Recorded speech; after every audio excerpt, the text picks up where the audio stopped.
So, my name is Morgan McKenna, and my topic is marijuana. My argument is that marijuana should be legalized nationally for recreational use. I believe marijuana should be legalized for recreational use for individuals over the age of 21, still allowing medical cards to be accepted for those 18 and up or under 18 if there's parental consent and it is needed for medical reasons. So this here is like a map currently of like where everything is like legalized and where it's either criminalized or decriminalized, where it's medical.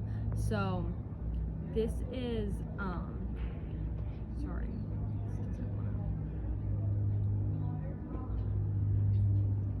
So this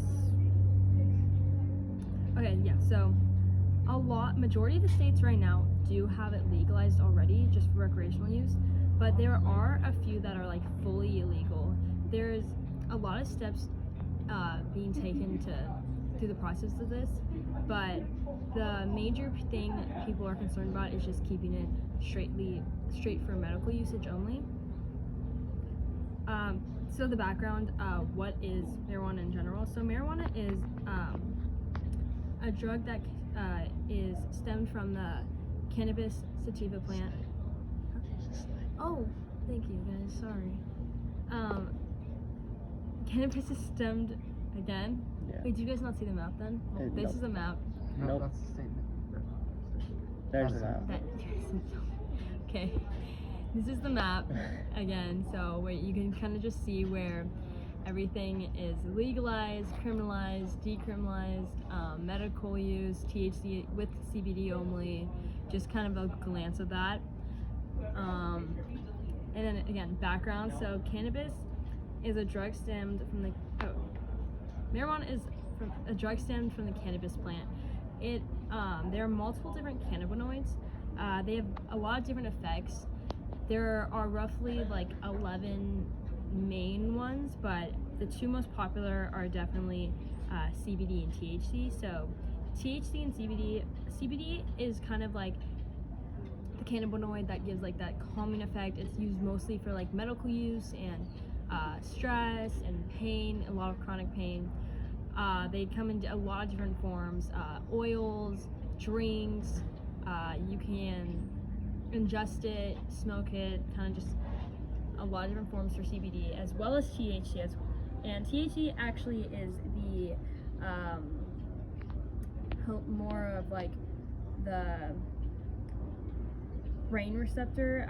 It overactivates certain brain cell receptors, it alters your senses, and has many of the same effects CBD has, especially with stress and chronic pain, as well as like different ways you can ingest it, and they're commonly paired up together as well. It also helps a lot with inflammation and anxiety, as well as nausea. So the mind-altering effects. So when cannabis is consumed, endogenous cannabinoids work as neurotransmitters that send chemical messages to the nerves and through the nervous system, and it connects with certain specific receptors where it alters pleasure, thinking, memory, and movement. So the bodily effect, majority of it is literally only short term. So it includes sedation, bloodshot eyes, increased heart rate, coughing from lung irritation, increased appetite, and increased blood pressure, as well as, but with high dosage, in a short period of time, people can experience headaches and shakiness, but all these symptoms will eventually like wear off after a little bit. So for the looks and texture, marijuana is a dry, shredded, green ground mix of like flower, stems, seeds, and leaves from the cannabis plant itself. The mixture is typically brown, green, or gray in color, and the color can like kind of confuse people in relation to tobacco.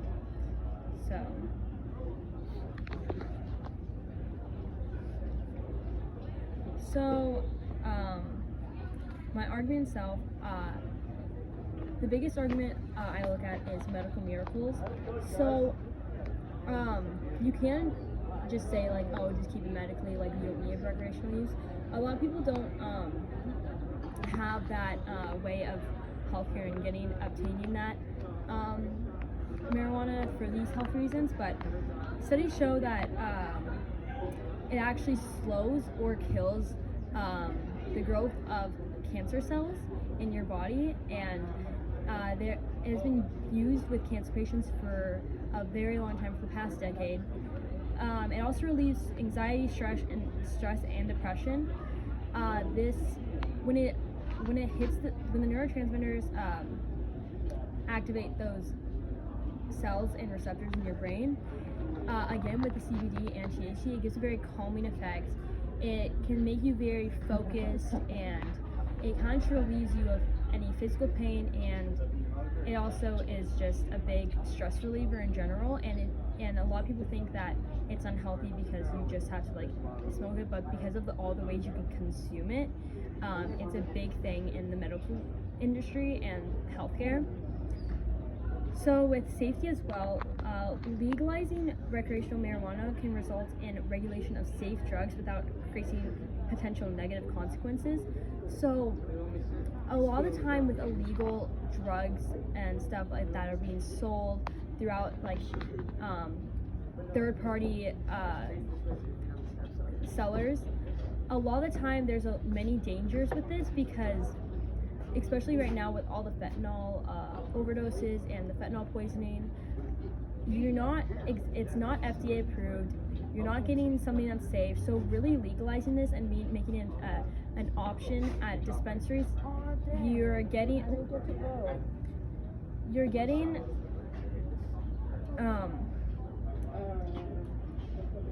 safer FDA approved consumed drugs that are clean and have been processed and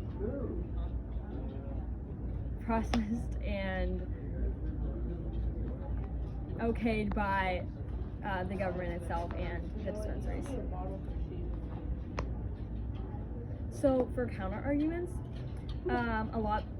the two major counter arguments a lot of people talk about is that it's a gateway drug, and that it has an impact on mental health, especially with young adults, and increases the chance of mental health disorders, and that with the gateway drug it just leads to more dangerous and addictive substances. So for my rebuttal, so for the gateway drug, studies have shown that users of marijuana the majority of them haven't done other drugs beforehand, or they use it as some sense of a rehab to get away from those prior addictions. And although many say it's a gateway drug, supporters of marijuana legalization counter this argument, pointing out that the gateway drug theory lacks a lot of evidence. There's no substantial proof that marijuana is a gateway drug, and it does lead to other individuals using other drugs. And so with the impact on mental health, critics say marijuana has a major negative impact on mental health in a lot of young people, especially with not fully developed brains and using it and abusing it and stuff. But when you're legalizing a drug, you are setting limitations, and they emphasize a lot. Yes, we should emphasize the safety of mental health and those who abuse this drug. But if you take all that time and energy away from crime rates and the police and the government and law enforcers focusing on the legal drug use itself, you can focus more on protecting the limitations that are set by the government and the age range and dispensaries and how often people are using this drug in general. And so, yeah, that's why we're excited. So it's really